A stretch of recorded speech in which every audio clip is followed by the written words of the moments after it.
Hello everybody, welcome back to another video. If you are new here and watching for the first time, hi and welcome. My name is Natasha and this is a space where we share our experiences, we learn and we grow. If you are new to this channel, please do hit the subscribe button below so that you can be a part of this beautiful family.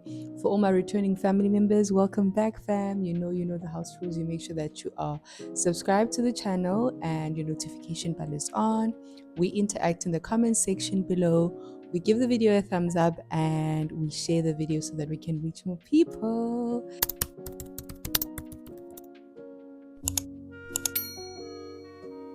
So in 2021, I bought my first car. And in as much as everything went well, there are a couple of things that I wish I knew and I wish someone had told me that I feel would have made my experience like very, very good. So in this video, I'll be basically sharing with you guys these pointers and these things that I wish someone had told me, things you need to consider, things that you need to make sure that you do not do.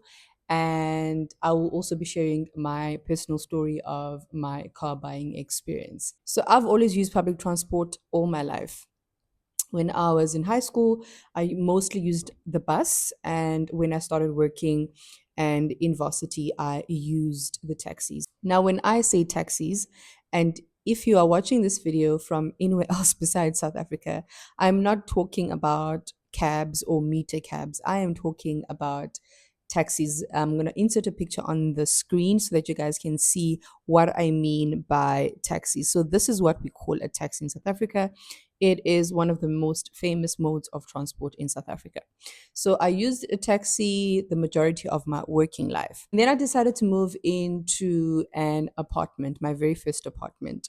But the area where the apartment is was not very safe. So I had to walk every morning to catch a taxi or to the taxi rank, which is what we call it in South Africa.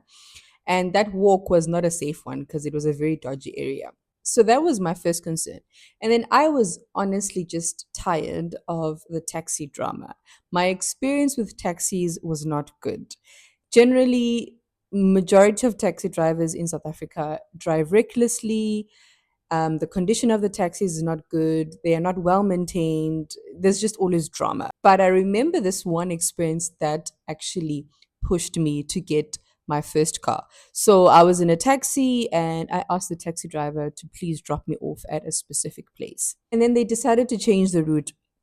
Doing this resulted in me not being able to get off where I was supposed to get off. So I was very, very furious about this because I needed to get off at this specific stop for me to be able to go to my next destination. And me having to get off somewhere different changed my entire plan. So I was very frustrated. They just did not care at all. I remember I was screaming, asking them to just stop the taxi and just drop me off like immediately. I was in the middle of nowhere. I wasn't unfamiliar with the place, but it wasn't where I was supposed to drop off. So after that day, I was like, you know what? In fact, I am done with this life. I am done with having to deal with taxi drama, the speeding, the reckless driving, the condition of the taxis. It was just a mess. So I decided, you know what? Okay, I am going to buy my first car. So what I did was I first sat myself down and I checked my budget. Asked myself, what can I afford? This includes the loan term, right? How many years I was willing to pay for the car. So after I was done checking my budget and basically seeing what I can afford, I then drew up a monthly budget. This is where I would consider the monthly installment that I would be able to afford, insurance, maintenance, fuel, and all the other extras that come with the car. And then I checked what car would suit my needs. Obviously, I am a tiny person, and at that time, I was just living by myself. So it only made sense for me to get a small car, something that is light on fuel and is low maintenance.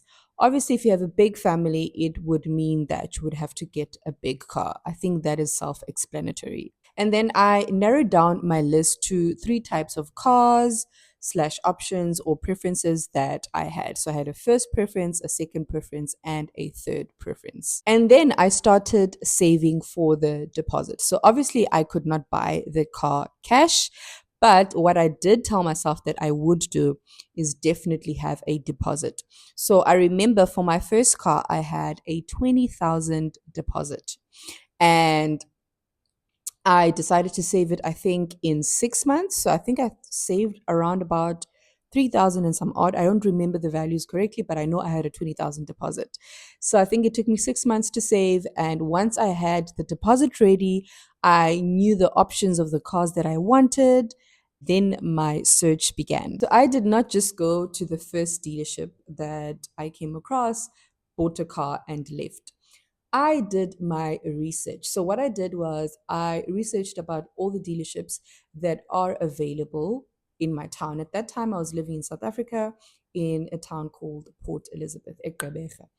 So, I researched about the dealerships. I narrowed down to the ones that I felt like, okay, I do want to go and check their cars out. I checked out their reviews, I checked out what people had to say about them.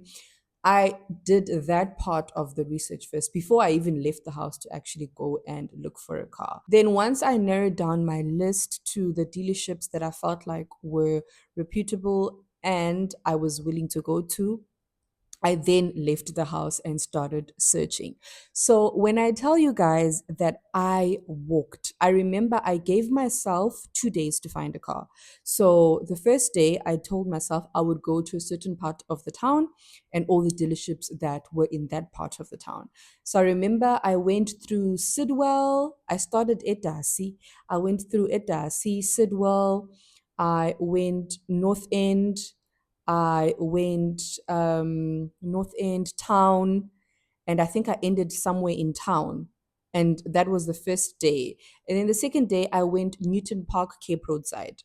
So I went Newton Park, I went Cape Road, I went closer to Warmer, if I'm not mistaken.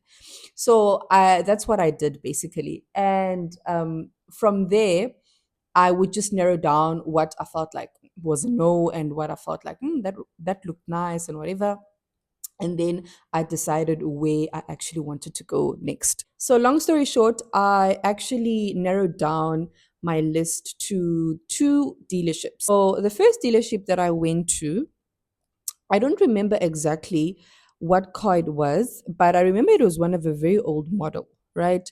And they tried to convince me to take it. But after test driving it, I wasn't really happy about the way the car was moving and the sounds that it was making.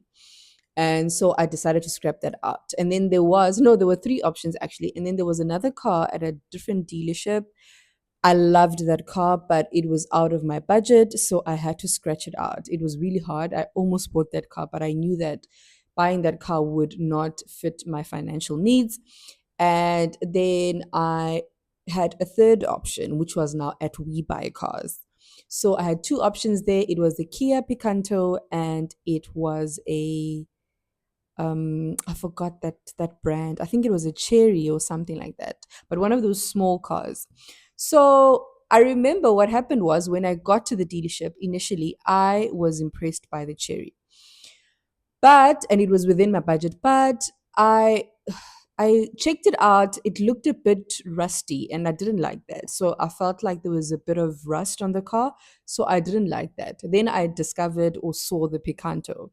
It was in a better condition. It was a 2013 model. The kilometers were not too high. I think I still have the paper. Let me just show you guys. Guys, this is literally the sticker that was on the car when I bought the car. Like, I keep everything. I still have all my documents, my papers that I signed, my agreement and contract, everything that I signed when I was buying the car. I don't throw away any of those because I know that these things are sometimes weird. One day, jiggy jiggy, after 10 years, they're telling me that I owe money or there's something wrong with the car or whatever the case may be. And then my name is associated to the car. So I always keep such documents until like further notice. So this was the sticker. So the car was a 2013 model.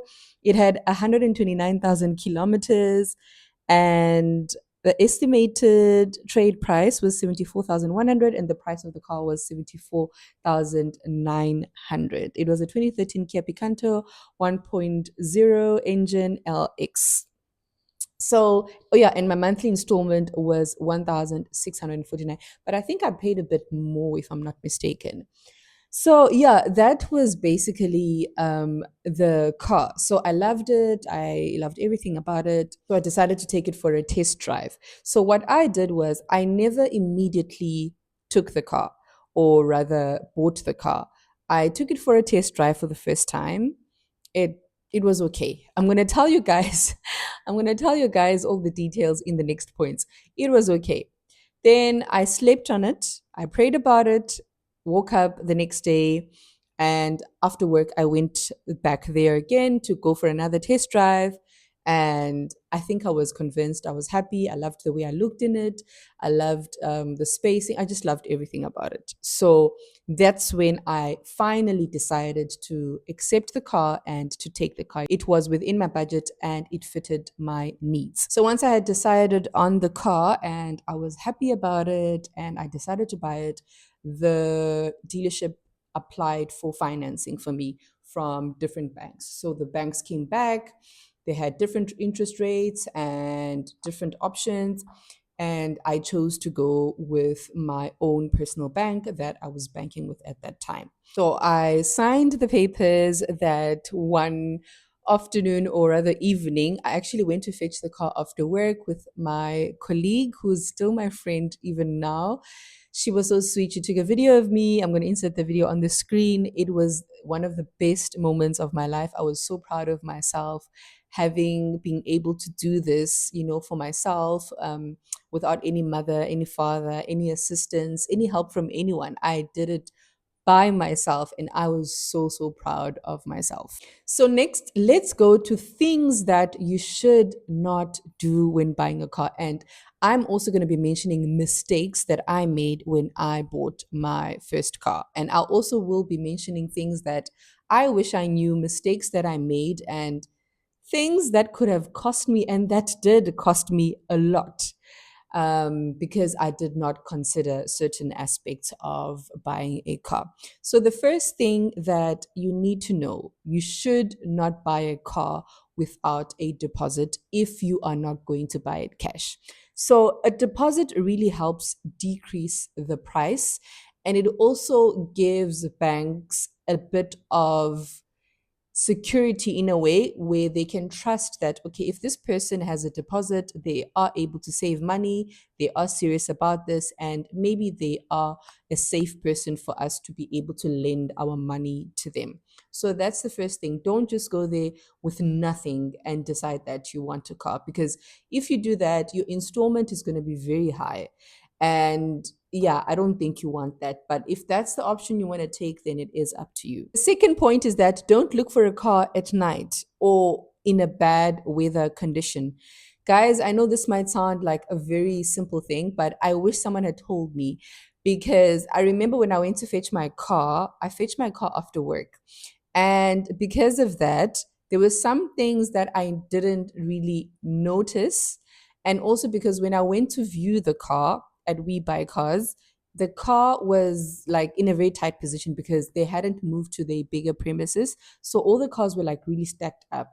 So there were some things that I never noticed about the car. And also when I went to fetch it at night, I felt like it was a very bad idea because I wasn't driving for the first time, but I was driving that car for the first time. So yeah, when you make a mistake and it's at night, it's not safe.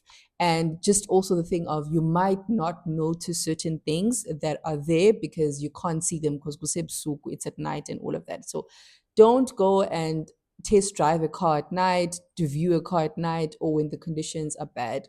Wait for a good sunny day and go during the day so that you can see everything that you need to see about the car. Don't buy the first car that you like or see. Don't act out of emotion. I know sometimes we get excited. It's your first car. You just want to, rock up and show everyone what you've bought. No, don't act out of emotion. Remember your budget, remember your plan, you remember your needs. So make sure that you check out all the options first before just choosing the first thing that you see. Don't let the salesperson pressure you. Okay, like those people are exactly that. They are salespeople. They will make you buy something even if you are not planning to buy it. So always stick to the plan that you have, which means the car that you're planning to buy, the budget that you had, what you are not willing to take, and what you are willing to take. Number five is very important. Don't accept a car plan with a balloon payment. Guys, I cannot reinforce this enough. For those of you who do not know what a balloon payment is, a balloon payment is basically a situation where when you buy a car, you will pay a very lower monthly installment, but then at the end of your loan term, you will be required to pay a cash lump sum for the car. So I learned about this way prior, right, when I was doing my research about buying a car, which really helped me because when I was signing those documents, I made sure that I do not have any balloon payment agreement or anything like that because I knew that I wanted to rather have a higher monthly installment, finish paying the car off in the loan term that I wanted to, and then I'm done. I did not want to be tied to the bank or the dealership even after the loan term has passed. So that's one thing that a lot of people sometimes miss or maybe don't know about, but make sure that you don't have any balloon payment. That is not good unless you have different plans, which I wouldn't understand, but yeah, I would not advise that. Next up, we are going to be speaking about 10 things to consider when you are buying a car. The first one is, do you need a car? That is the first question you need to ask yourself. If you're buying a car to show off, if you're buying a car because Mang Mang bought a car and you want to show them that you can also buy a car, if you're buying a car for the wrong reasons, trust me and believe me, you will feel it. So make sure that you are buying the car for the right reasons. You are buying the car because you really need it. And you are buying a car because it is something that is really, really important for you to get at that point of your life. Then obviously determine what type of car you want. You cannot buy a G Wagon if you are going to be driving to work every day. I'm just making an example. So be realistic in your decision. Don't buy a family car if you just one person and you just mainly need it to drive to work and maybe for errands and all of that. Number two is set a realistic budget. This includes the loan term. So you need to decide whether you want to pay for the car for 3 years or 6 years. Number three, decide between used versus new. So used cars are usually more cheaper, but they require more maintenance because obviously probably the kilometers are too high or the car has been used, wear and tear and all of that. Whereas new cars, on the other hand, may be more expensive, but they may not require more maintenance as compared to an old car. So you find that also the warranty is still there and all of that. Number four, explore your financing options. So make sure that you are pre-approved and check the interest rates, check what you are happy with, and make sure that you go with the best decision. Number five is check the vehicle history. So you want to make sure that you check everything about the car. Was it in accidents before? What is the condition of the car, the tires, the engine, the pipes, everything, the condition of the car entirely, because you don't want to take a car that looks nice on the outside but is rotten on the inside. Number six is get a pre-inspection. Now, this is the point that I want to share my personal experience on. In this point, it basically means make sure you get a mechanic to check your car. This is something I wish I did. Unfortunately, during the time when I bought my car, my partner and I were having a bit of a breakup. You know, that stage of relationship where you're just immature and all of that. So he couldn't be there with me when I bought my car. But I wish I knew someone who was a mechanic or who knew a lot about cars to go with me because my partner is very smart. So he knows about cars and all of that. So I know for sure he would have maybe raised a point. And one thing about my partner, he will tell you the truth about something. So I know for a fact that if I had gone with him at that time, he probably would have picked up something that I didn't pick up. So I highly recommend this point. Please go with a mechanic. when you go and test drive the car, or when you've made a decision before you even sign any papers or make a decision to actually buy the car, ask a mechanic to come with you to check the car entirely, because they will pick up on sounds, on things, leakages, whatever, the way the clutch is or the accelerator or the brake, whatever. They'll pick up on things that you would not pick up. And that was the mistake that I did, because when I bought my car, it had a very, very hard clutch. But because it was my first time driving my own car, I thought it was normal. So later on, after my partner and I reunited, he was like, "No, man, this car's clutch is not really good. It's too hard. It shouldn't be like this." And then it's only then it clicked that when I used to drive his car, his clutch was very soft. So, small things like that, you may not notice them or even consider them, but then someone else who has more knowledge will help you to make the right decision and will raise points and awareness on things that you might miss. Then, number seven is that you need to check the entire condition of the car. Is it safe? You don't want to be driving a car for the first time and then the next thing something falls off the car. So it's very important for you to check the entire condition of the car. Number eight is research the resale value. So you want to make sure that if you buy a car and maybe in a couple of years' time, you might want to change it, sell it, or whatever the case may be, you want to make sure that you buy a car that you will get at least a good resale amount from. Number nine is very important. Negotiate, negotiate, negotiate. Okay, whatever you do, negotiate. Guys, I always emphasize this point that if you can negotiate when buying a house, when buying a car, when buying like big things, try to negotiate. Negotiate as much as you can in life. Yeah, because sometimes you might feel like, okay, maybe you're a bit pushy, maybe these people won't really agree, or maybe they might find you weird. But remember, car dealerships also really want to make sales. So if you say that I want this car, but I only have 64,000, for example, instead of 74,000, they might consider, to take your option. Or if you say that you want to buy this car and you only have 72,000 instead of 74,000, maybe you're 2,000 short or whatever, they might consider. So you never know where your luck might lie. So try to negotiate as much as you can. Then number 10 is review all the documents before you sign. Guys, I have seen in so many videos of people buying cars on social media, and I've noticed how they just sign papers when they buy cars. But then again, I don't know the story behind. Maybe they had read the papers before, and then it's just maybe for video purposes that they just sign the papers on the video. I really hope they are reading everything. So, one thing about me, I will read even the smallest fine print. Guys, there's a reason why sometimes they write those certain things in fine print, because they try to hide certain things from you. Then when are you just going to sign? And then a couple of years later, they start telling you that, yeah, you need to pay for this and you need to do this, or this is not covered, or whatever the case may be. And then when are you going to start questioning and fighting it? And then like, no, it was there. It was written on the contract and on the documents, and you signed it.